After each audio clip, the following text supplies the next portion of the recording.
Zahvaljujem potpredsjednice, poštovana predsjednice Republike. Evo, tek sad dolazim na red, a nekako nam se reklo kao kako vi to trpite, oni samo pričaju. Pa malo ko je pričao s ove strane, ja ne znam da li je neko neku drugu sjednicu pratio.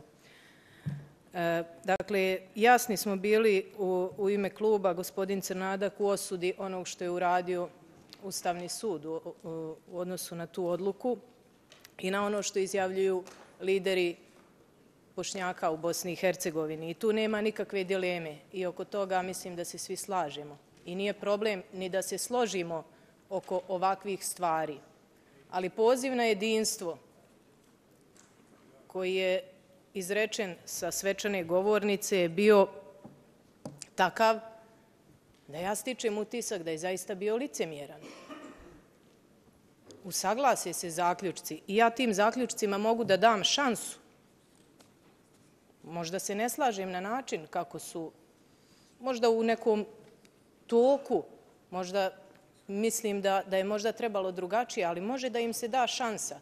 Ali zašto onda retorika u obrazlaganju, u govorima sa svečane govornice bude drugačija? Potpuno odstupa od onog što smo mi čuli od naših lidera. I onda dođemo u situaciju da nešto usaglasimo, a da sam skupštinski tok rasprave odvede u drugom pravcu, ali zato uvijek snose odgovornost oni koji pozivaju na jedinstvo.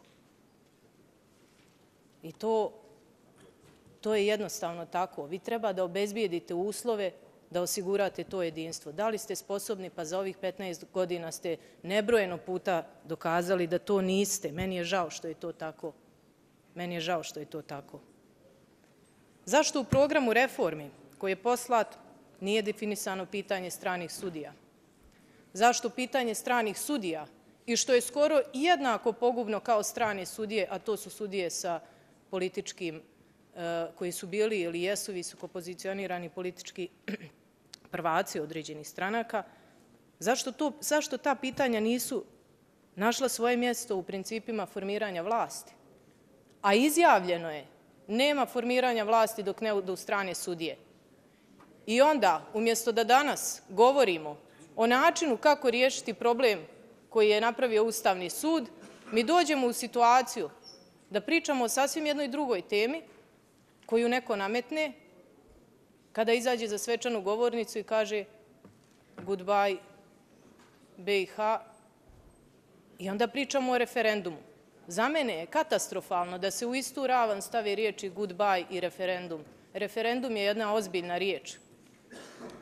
To nije, znate, dobro jutro, pa ja kad hodam kroz fakultet, ja kažem studentima dobro jutro, dobro jutro, dobro jutro. Ne može se tako govoriti referendum, referendum, referendum. Ne može se tako razgovarati o samostalnosti, o nezavisnosti na jedan neozbiljan, potpuno iracionalan način. Ja nemam ništa protiv ovih zaključaka u smislu može im se dati šansa. Ali izlaganje je na takav način izneseno da odstupa potpuno od ovih zaključaka, odstupa od onog što je dogovarano.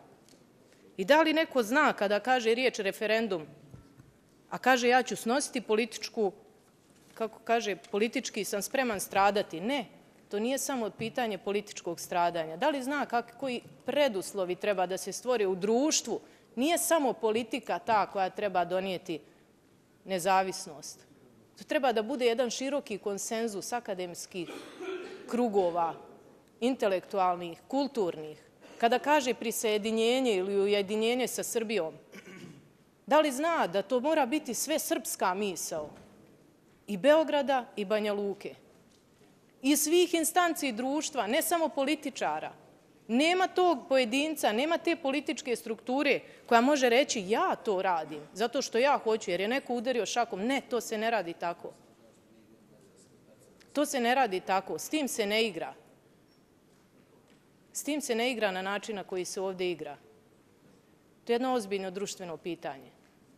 Reći to tek tako, usput, kao dobro jutro, je za mene vrhunac licemjerja i vrhunac politikanstva. To nije fer prema narodu Republike Srpske. Nije fer da se neko igra emocijama naroda Republike Srpske.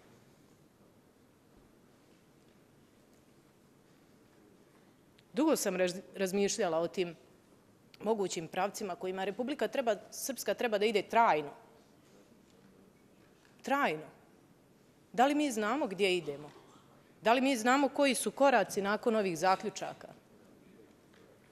Trebali smo danas da raspravljamo kako odluku Ustavnog suda na najbolji mogući, najracionalniji, najpouzdaniji način osporiti. A ne da idemo u jedan sljedeći korak koji je evidentan, a s kojim se neko poigrava. To nije tema na kojoj neko treba da se poigrava. To nije tema sa kojom neko smije da se kocka.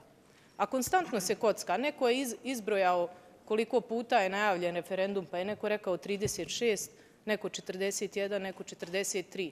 Razno razni referendumi. I kako onda da vjerujemo? Kako onda da vjerujemo?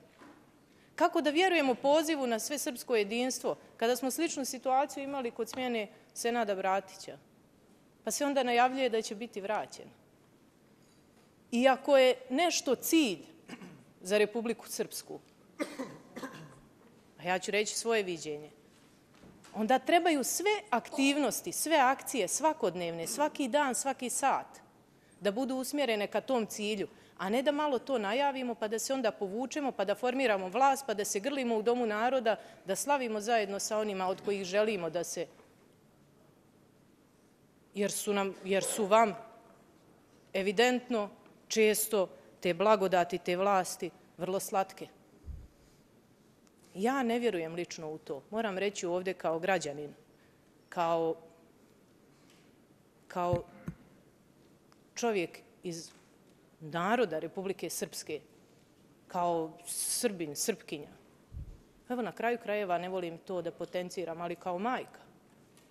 Gdje to nas vodi? Da li će meni neko odgovoriti kakve je pretpostavke stvorio za to? A pričamo o jednom sveokupnom društvenom konsenzusu. Da li to postoji? Šta je na to rekla sveukupna akademska kulturna elita Republike Srpske i Srbije, ako je to pravac? Ako nije, ako se poigravate, dajte da radimo na jačanju Republike Srpske, njenih elemenata državnosti koje svakako ima. Dajte da budemo racionalni.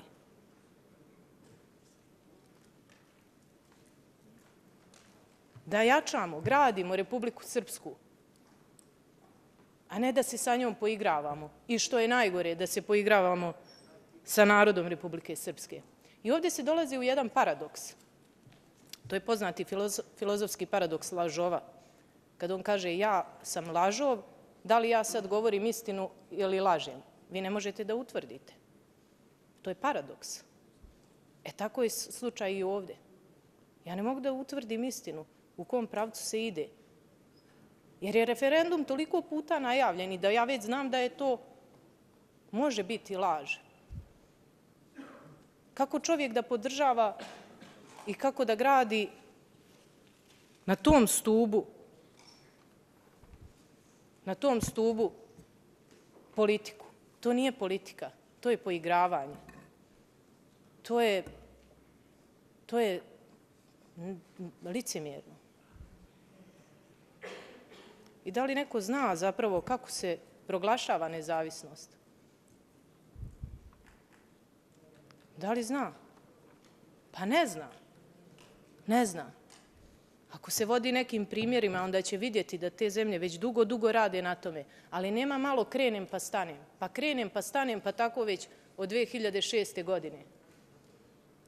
Nema sa tim pitanjem krenuti pa stati. Mene ovo zaista jako zabrinjava. Ako to neko radi iz političke koristi, to je još jadnije. Ne postoji politička korist ni za jednu stranku. Vjerujte, ni za mene kao čovjeka ne postoji politička korist zbog kojih bi se ja igrala Republikom Srpskom, a na kraju krajeva nije on ni branio.